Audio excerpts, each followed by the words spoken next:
Desde la Corporación Penser agradecemos la asistencia de vicerrectores académicos, decanos responsables de acreditación y planeación, directores de programas, profesores, investigadores y estudiantes en el campo de ciencias de la educación de diferentes instituciones y entidades del mundo a este encuentro internacional donde hablaremos de la evaluación de resultados de aprendizaje en su segunda edición de los estándares al aula.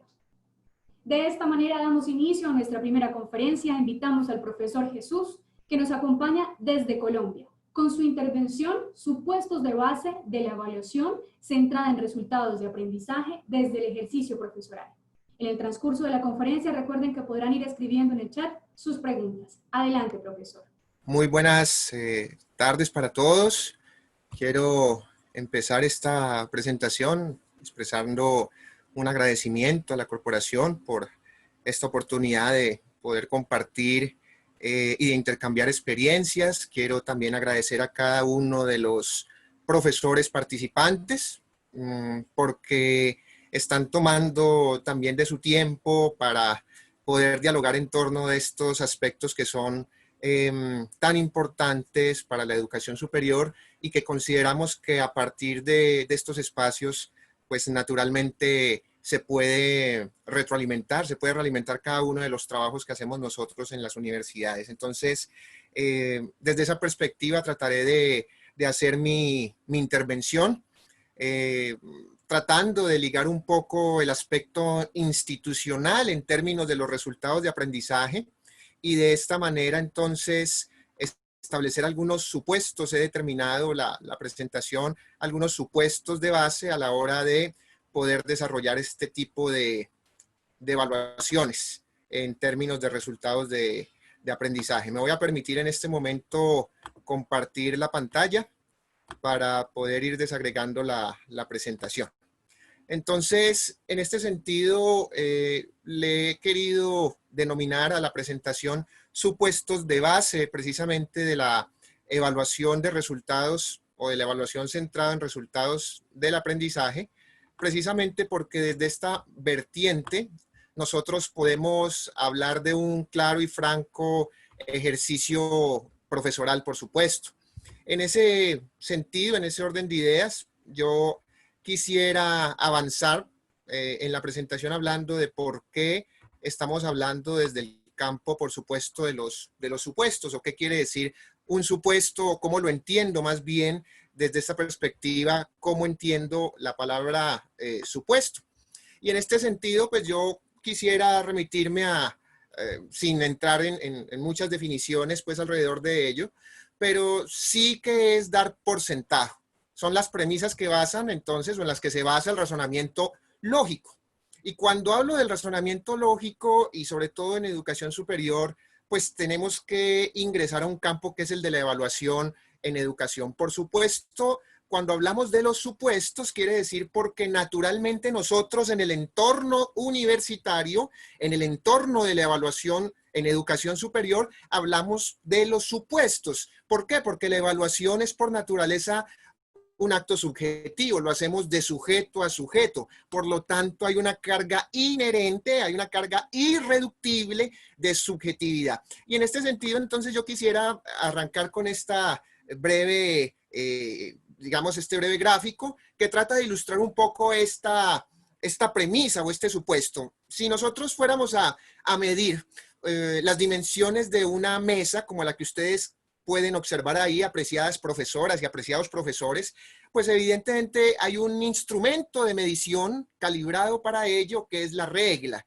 Está en unidades de longitud, entonces fácilmente nosotros podremos decir de ancho tiene tanto, de largo tiene tanto, el espesor, la dimensión tiene tanto, pero porque fundamentalmente hay una correspondencia en las unidades de medida. La regla está en unidades de longitud y nosotros hacia la mesa estamos tratando de tomar algunas medidas, algunas mediciones también que se circunscriben al campo de las unidades de longitud.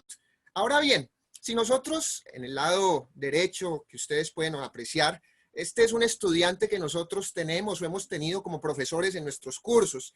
A este estudiante lo que nosotros en la evaluación con el acto evaluativo, tratamos de hacer es acotar su aprendizaje, porque definitivamente en las instituciones, ni en Colombia ni en el mundo, hemos desarrollado el aprendizómetro. Cuando hablo que no hemos desarrollado el aprendizómetro es porque realmente ninguno de nosotros como profesor sabrá al final si un estudiante aprendió o no. Se construyen unas hipótesis plausibles a la luz de tener una serie de informaciones y con base en esas informaciones tomamos decisión. Esa decisión es probablemente el estudiante debe tener estas competencias, estas habilidades, estas actitudes, pero está en el marco de la probabilidad, porque hemos dicho que no hay un instrumento fáctico que nos permita valorar el aprendizaje de los estudiantes. Entonces, en esta medida, yo quisiera decirles lo siguiente: la evaluación, y en este campo, por supuesto, de los resultados de aprendizaje, tiene una carga irreductible de esta subjetividad.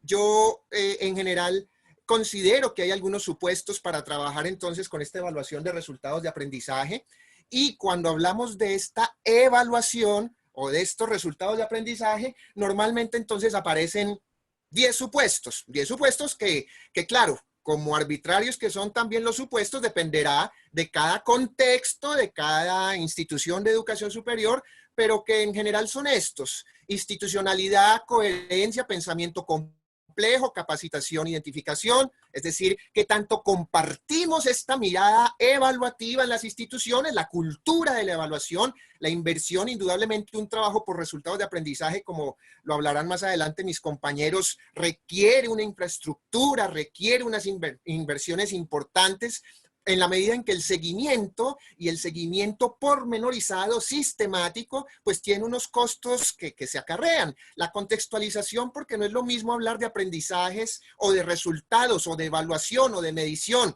en Canadá, en Europa, como lo veremos ahora con el profesor Sergey, no es lo mismo porque el contexto no es igual.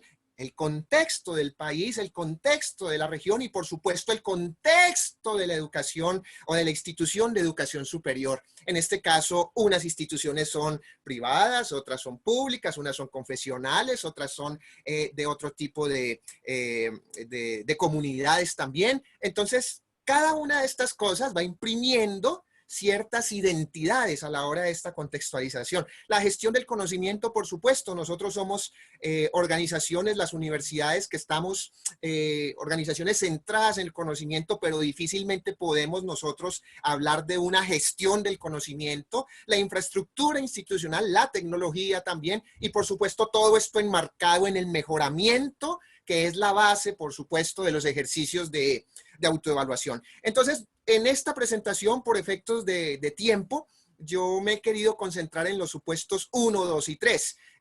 Quizás, y pido de antemano excusas al auditorio si de pronto me queda faltando alguna u otra explicación, pero es porque he querido tratar de profundizar un poco en estos 3 primeros supuestos y no tanto en los 7 anexos. Entonces, vamos a desarrollar cada uno de estos supuestos. Primero, entonces, para la evaluación centrada en estos resultados de aprendizaje, considero importante, lo hablábamos en la ocasión anterior, que el punto de partida sea la misión institucional.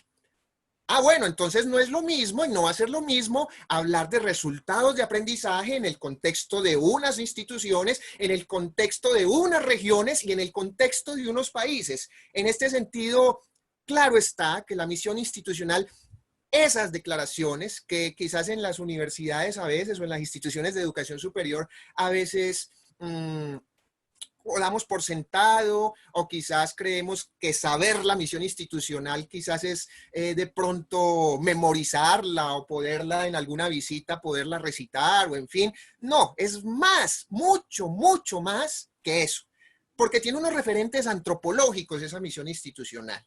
Tiene un centro o está focalizada en el, por supuesto, en el ser, pero también a nosotros nos interesa que los profesionales que estamos formando tengan referentes claros de ética. No concebimos la formación profesional en ausencia de la formación de una óptima persona, de un óptimo ser humano. Por eso también hace parte de esas declaraciones fundacionales que las personas o que los profesionales, antes que buenos profesionales, pues tengan ese referente de la ética, que sean capaces, por ejemplo, de vislumbrar cuando se está llegando quizás a una decisión óptima desde una perspectiva de modelación matemática, de costos, financiera, pero que esto quizás pone en detrimento la misma sostenibilidad y los mismos valores y principios. Tenemos desde la misión institucional entonces que poder irradiar todo el sistema de evaluación. Los epistemológicos en los campos de la disciplina, entonces la misión institucional, cuando habla de formar profesionales, cada una de nuestras misiones institucionales en nuestras universidades habla, claro, formar profesionales, pero cuando hablamos de formar profesionales, hay un referente epistemológico importante ahí, el campo de conocimiento. ¿Cuál es ese campo de conocimiento? ¿Cuáles son los retos? ¿Cuáles son los alcances, los desafíos, las fortalezas, las debilidades? Pero ante todo, ¿de qué campo de conocimiento es que nosotros estamos hablando? Porque en la medida que se conozca el campo de conocimiento de la profesión, va a ser mucho más fácil la integración con otros. No podemos integrarnos, no podemos pensar en pensamiento complejo si adolecemos de la mirada propia también del campo. Es decir, antes de poder interactuar con el entorno, tenemos que conocernos a nosotros mismos. Entonces, antes de interactuar con los otros planes de estudio, con los otros, digamos, mecanismos curriculares, es importante que conozcamos cuál es la esencia de nuestra disciplina para que de esta manera sea mucho más expedito el camino de las integraciones. No me voy a demorar mucho en esto, pero hay unos referentes éticos y unos referentes, por supuesto, sociales.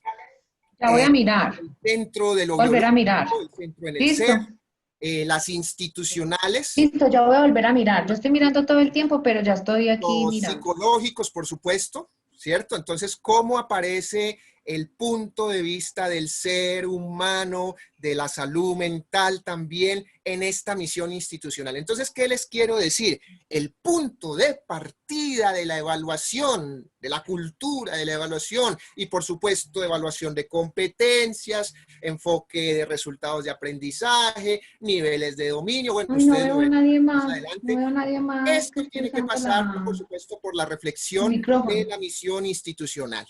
Entonces, ese es el primer supuesto, la institucionalidad, que podamos entender en gran medida qué clase de institución o a qué clase de institución pertenecemos, cuál es el principal sector o rango en el cual la universidad o la institución se mueve, porque de esa manera la formulación evaluativa, la formulación de todo el sistema de evaluación va a estar acorde con la institucionalidad y en ese sentido, pues obviamente tendremos todas las medidas de autorreferenciación en tanto hay un conocimiento propio y también de heterorreferenciación. Uno cuando habla de evaluación o de procesos de evaluación en el marco institucional o de programas, hay dos miradas que no se pueden perder. La autorreferenciación, que nos permite a nosotros saber cómo estamos con respecto a lo que hemos planeado, y la heterorreferenciación, que nos dice, bueno, además de hacer bien la tarea nosotros, pues en el conglomerado de las instituciones o de aquello que corresponde a la calidad,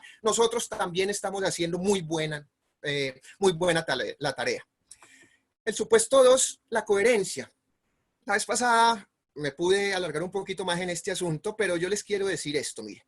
El modelo de coherencia institucional implica que haya una correcta articulación entre lo que en general en la vida uno podría hablar que hay una coherencia cuando hay una perfecta articulación entre lo que uno piensa, entre lo que uno dice y entre lo que uno hace. Coherencia tiene que ver con que haya una alineación entre lo que uno piensa, lo que uno dice y lo que uno hace. En ese sentido, en las instituciones de educación superior, pensar hace referencia a su plan estratégico de desarrollo, a sus estatutos, a su proyecto educativo institucional. Cuando hablamos entonces de decir, quiere esto significar que estamos hablando de las normas, procedimientos, lineamientos que se establecen para poder asegurar esa misión. Y cuando hablamos del hacer, ¿cierto? Entonces la articulación de pensar, decir y hacer, cuando estamos hablando de ese hacer, nos referimos al mismo core del acto del proceso de enseñanza-aprendizaje. Si todo esto está claro, naturalmente en el entorno de un aula de clase va a estar mucho más claro. Entonces el profesor sabe cuál es la misión de su universidad, sabe qué es lo que interesa privilegiar, sabe que quizás además de lo técnico también nos interesa la formación humana, sabe que además de lo técnico quizás nos interesa la formación antes como una persona, sabe que además de lo técnico esta universidad, esta institución se concentra en los proyectos de sostenibilidad. Entonces, por eso es importante garantizar de alguna forma estos procesos de coherencia institucional, porque los resultados de aprendizaje, yo me detengo aquí un momentico, tienen que ver mucho, digamos, es una gran definición lo que tenemos ahí, pero yo me quisiera detener en síntesis de aspectos, en un todo que refleja cómo las personas realmente usan el conocimiento. En fin, esto lo que nos está dando idea es que hay un contexto para poder desarrollar resultados de aprendizaje. Nos tenemos que fijar en el contexto. El aprendizaje en diversos contextos, las conexiones, se centra entonces en ese contexto y la aplicación coherente de ese conocimiento. Entonces, cuando uno habla de estos resultados de aprendizaje, yo, digamos, no voy a extenderme mucho tampoco en esto, sencillamente es como para conocer por qué o quizás podríamos en algún momento no es necesario que sepamos toda la historia de los resultados de aprendizaje, pero lo que sí les voy a anticipar es que esto tampoco es nuevo. Esto no es que hace 6 meses o un año el boom de ahora son los resultados de aprendizaje, no. Realmente desde los inicios, digamos, de una línea teórica muy fuerte, algunos de ustedes la conocerán, que es la línea de Tyler, que habló por primera vez de la administración por objetivos en el campo educacional, ¿cierto? Administración educacional por objetivos, y estamos hablando prácticamente de finales de los años 40, 1948, 1949. Tyler ahí habló precisamente de qué debería ser una institución, los cambios en el comportamiento para que, o qué cambios en el comportamiento de un sujeto estaría en capacidad de fomentar una institución a través de sus programas, a través de cada uno de sus cursos. Entonces, por eso es que ustedes notarán muchas veces que aparece el término del comportamentales, de los objetivos comportamentales, no comportamentales, o más científicos, o más técnicos, pero básicamente la génesis de todo esto, de cierta forma, aparece desde las definiciones de Tyler y obviamente otros teóricos que han venido aportando a eso, Stuffelbein, han venido aportando a la definición de lo que son los objetivos educacionales y el componente de la medición y la evaluación. Entonces, después hablamos de objetivos instruccionales, de los objetivos comportamentales. Había una concentración, yo creo que muchos de acá recordarán eso también, en objetivos del profesor, en objetivos de la enseñanza, por supuesto. Entonces, lo que hacía el profesor para garantizar ese aprendizaje, pero parecía que la cosa quedara como inconexa porque se necesitaba garantizar también el aprendizaje. Entonces, después vinieron entonces expresiones como los student outcomes, los personal outcomes, y todo esto que yo he señalado quizás en amarillo son los que en este momento hacen referencia más cercanamente a los resultados de aprendizaje. Entonces, los resultados genéricos, los resultados personales, el de las asignaturas, porque también nosotros encontramos cierta literatura un poquitico, estos le llaman metas, estos le llaman objetivos, estos le llaman resultados, estos le llaman... Entonces, la idea es poder tener en general un marco teórico lo suficientemente importante como para garantizar eso. Por eso denominé la presentación los supuestos de base, porque en la medida que hay un referente teórico, puede haber, por supuesto, otros referentes teóricos, otros elementos teóricos que puedan articularse o que puedan, de cierta forma, estar sobrepuestos a la mirada evaluativa. Pero lo más importante es tener un supuesto de base para poder garantizar una coherencia en el análisis de esto. Entonces, los resultados de aprendizaje, más adelante, por supuesto, hablarán con más detalle en esto, involucran en su fórmula pues por supuesto el verbo de acción, el contexto, el tema o el contenido, y digamos que hay universalmente algún tipo de acuerdo en ese sentido. Entonces ustedes pueden ver aquí, pues hay unos resultados asociados a los graduados, ¿cierto? De su aprendizaje, entonces se identifican el verbo de acción, el contenido o el tema, el contexto en el cual se desarrolla, conocimiento, habilidades. Es muy importante para esto tener la taxonomía, pero yo no me quiero detener en esto porque, claro, existe la fórmula para poder desarrollar un resultado de aprendizaje. No me quiero detener en la fórmula, me quiero detener en precisamente las implicaciones o la construcción de estos resultados de aprendizaje para poder garantizar esa coherencia. Entonces, hay algunos enfoques.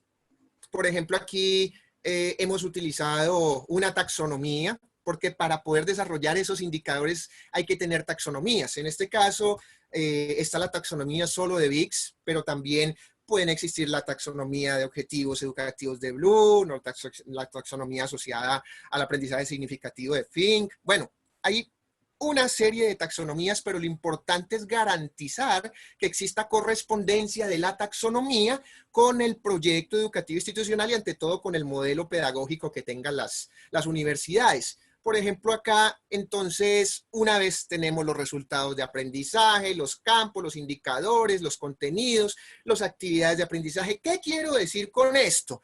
Que, por supuesto, los resultados de aprendizaje son importantes, pero que paralelamente a la importancia de una buena formulación o de tener unos resultados de aprendizaje, hay que pensar desde la coherencia institucional y desde la institucionalidad. Por eso es que no es una fórmula que sea replicable o que sea una receta. Ok, entonces vamos para todas las 300 instituciones de educación superior de Colombia, vamos a aplicar estos resultados o vamos a hacer esta medición. Depende mucho del contexto, incluso de las interpretaciones que se hacen de ciertos términos en un contexto determinado.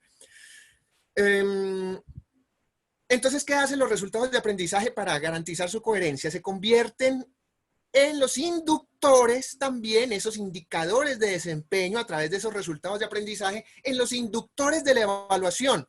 Es decir, que a la final, el proceso evaluativo se convierte en un acto totalmente pensado, planificado, estructurado, y cuando el profesor, como en el ejemplo que les presento ahí, va a hacer su primer examen, su segundo examen, en fin, el examen final, sabe qué indicador concreto le interesa auscultar, le interesa indagar en sus estudiantes y el desempeño. Y el supuesto 3, ya para ir terminando un poco la presentación. Por supuesto, entiendo que sería importante poder profundizar un poco más en cada uno de esos aspectos. La institucionalidad, podríamos estar hablando de la institucionalidad horas, podríamos estar hablando de la coherencia institucional horas, podríamos estar hablando del pensamiento complejo horas, así como de cada uno de los supuestos. Pero en este sentido yo quiero comentarles lo siguiente. Mire, el supuesto que hemos denominado supuesto 3, pensamiento complejo, hace referencia a lo siguiente.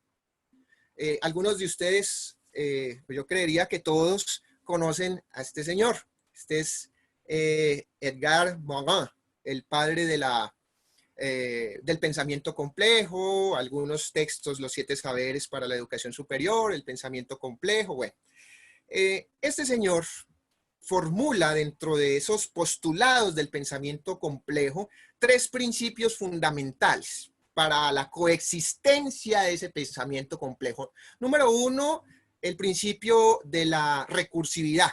Entonces hay que entender que las causas son efectos y que los efectos se convierten nuevamente en causas. Es decir, hay un bucle de realimentación en los procesos, por ejemplo, de educación superior.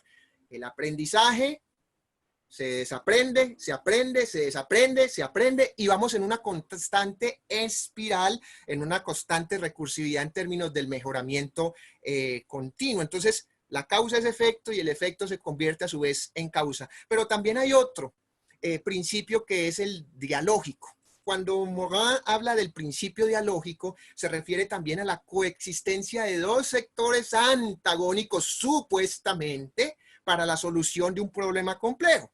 Lo que más podríamos nosotros en este momento entender en educación superior puede ser aquellas pequeñas rencillas, en fin, que se pueden presentar en el día a día entre algunos enfoques administrativos en educación superior y algunos enfoques académicos. Entonces, cuando se presentan algunas variaciones o algunos postulados que se fijan la mirada en lo académico, en ausencia de una mirada por lo administrativo o lo de sostenibilidad, y cuando por acá estamos pensando solamente en las finanzas y en la sostenibilidad, en ausencia de lo académico. Entonces, eso dialógico es importante como postulado en el pensamiento complejo y por supuesto en los resultados de aprendizaje.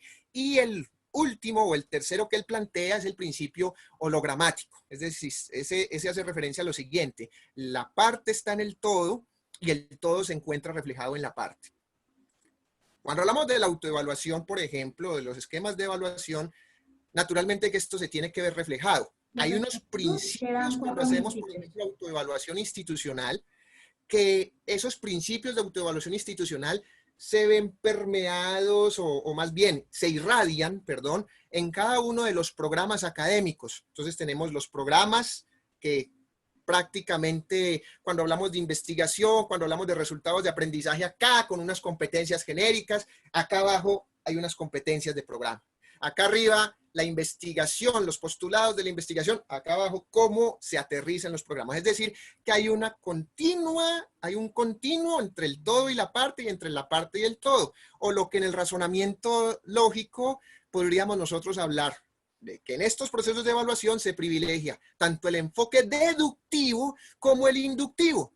Es decir, el deductivo para trazar los grandes lineamientos de la evaluación y que puedan ser permeados en la comunidad académica, en la comunidad universitaria, pero por otro lado también entonces aparece el enfoque inductivo, y el enfoque inductivo hace referencia a que a través de todos los estamentos, de toda la comunidad académica, se pueda ir realimentando esa función a nivel institucional.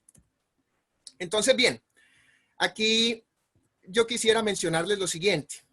Hay, en general, esto ustedes lo podrán ver en los planes de estudio, y este es mi llamado casi que final en términos del pensamiento complejo. Esos planes de estudio aparecen, espero haber borrado los nombres de las instituciones, si no me excusan por esta ocasión.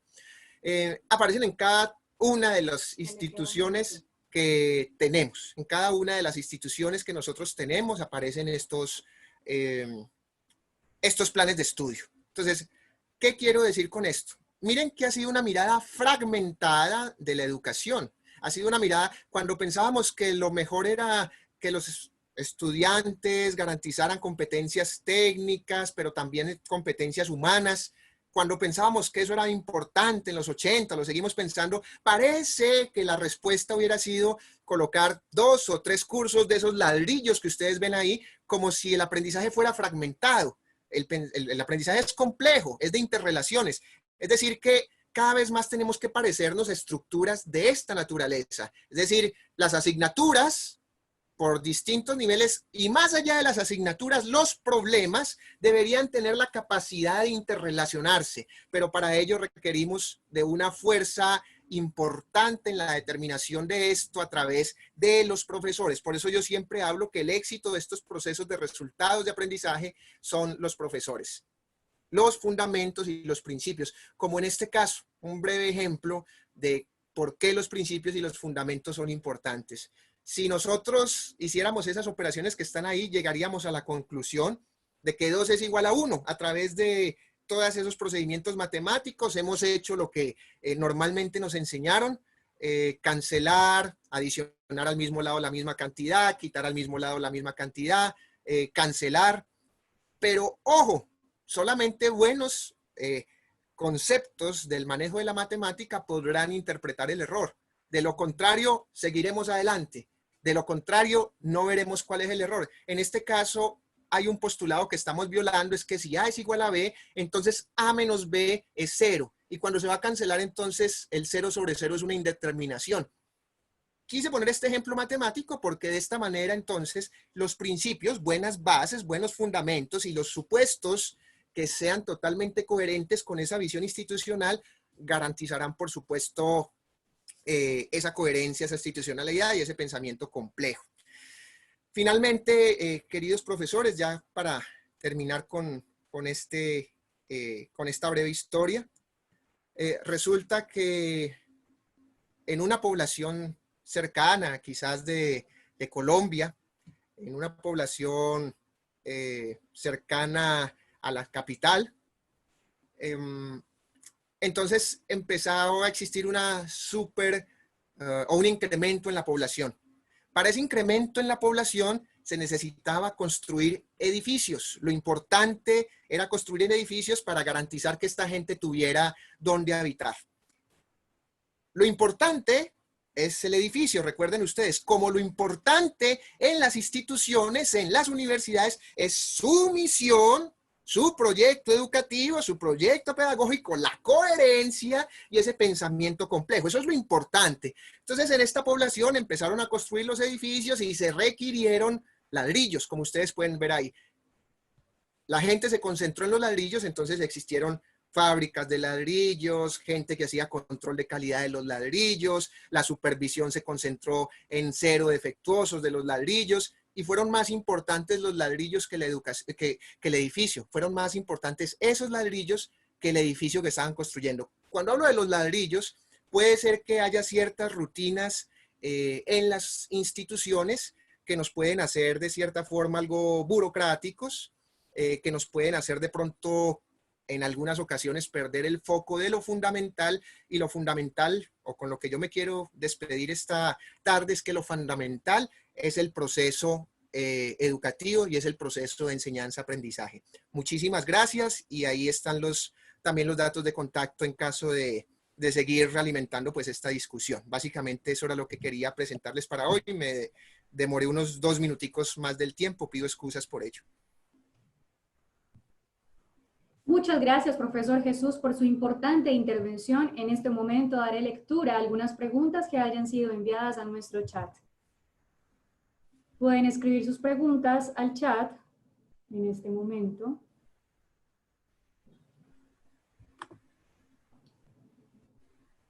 Una de las apreciaciones que tenemos quiere decir que el modelo pedagógico se modifique en dirección a los resultados de aprendizaje.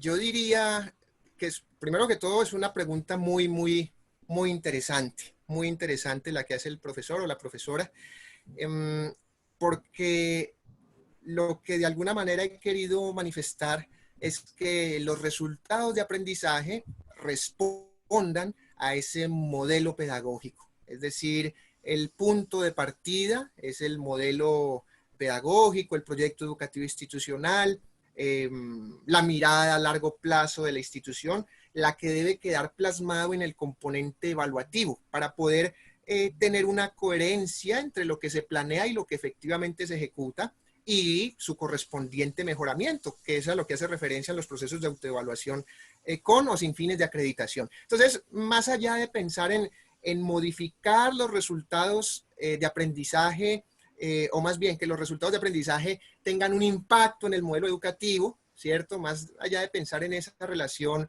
tan directa desde resultados a modelo, yo diría que quizás hay que pensar en cómo el modelo lo podemos ir permeando hacia las formulaciones de los resultados, y las instituciones quizás que trabajan también en el campo de competencias lo puedan hacer también en ese mismo sentido. Perfecto. Nuestra segunda pregunta. ¿Es necesario replantear los diseños de las mallas curriculares hacia constructos más complejos? Y esa también es una pregunta muy interesante, profesor Juan Carlos, porque, mire, yo creo que esta es una deuda que hemos tenido en la educación superior, por lo menos en Colombia. Hemos tenido esta deuda y la hemos estado postergando y postergando y postergando. Porque cuando hablamos de problemas complejos, y muchas de las declaraciones en las instituciones a veces aparece por ahí el término pensamiento complejo. Y todavía uno se encuentra quizás una u otra postura que habla de la complejidad como sinónimo de dificultad, como si fueran sinónimos. Una cosa es compleja y otra cosa es complicada. Una cosa es la complejidad inherente a las interrelaciones y otra cosa es la dificultad. Entonces, no solamente bajo el enfoque de resultados, quizás uno de los elementos, aprovechando la pregunta que hace el profesor, uno de los elementos que no ha permitido en gran medida el trabajo por competencias, llamémosle en algún sentido, o por objetivos de aprendizaje, es que eso requiere las interrelaciones. Y les voy a poner un ejemplo concreto de esto que ustedes como profesores habrán experimentado. Cuando estamos viendo los resultados de aprendizaje o las competencias, siempre aparecen unas, digamos, asignaturas o algunas unidades temáticas. Es muy bueno siempre y cuando la asignatura que desaparezca es la de mi compañero, la del profesor de pronto de esta o de otra de la disciplina y tal. Es muy bueno ahí. Pero cuando ya me dicen que la asignatura que va a desaparecer es la mía, como profesor universitario, porque se debe replantear o se debe sintetizar o se debe complementar con otra, entonces ahí viene un problema. Viene un problema porque la mía sí es muy importante para el desarrollo del profesional. La mía sí es muy importante para el desarrollo de esa disciplina. ¿Cómo se les va a ocurrir terminar mi asignatura si mi asignatura es la más importante prácticamente del plan de estudios? Por eso, ese es un ejemplo de los muchos que ocurren cuando estás trabajando en el campo de las competencias, de resultados o de algo transversal. Se requiere una mirada holística, una mirada integradora que nos lleve a lo siguiente, queridas y queridos compañeros. Cuando uno está pensando en la ganancia general como individuo, tiene que estar dispuesto a dos cosas. Y eso también aplica para la educación superior. Si estamos pensando en la ganancia del plan de estudios o en la generación de un plan de estudios complejo que garantice esas interrelaciones, tenemos que estar dispuestos a dos cosas. Uno, a ganar como individuos en tanto la generalidad gane. Dos, a sacrificar algunas cosas como individuos para que la generalidad gane. Normalmente nos montamos en la primera, pero en la segunda no tanto. Entonces, yo creo que esto sería importante también en el entorno de la educación superior.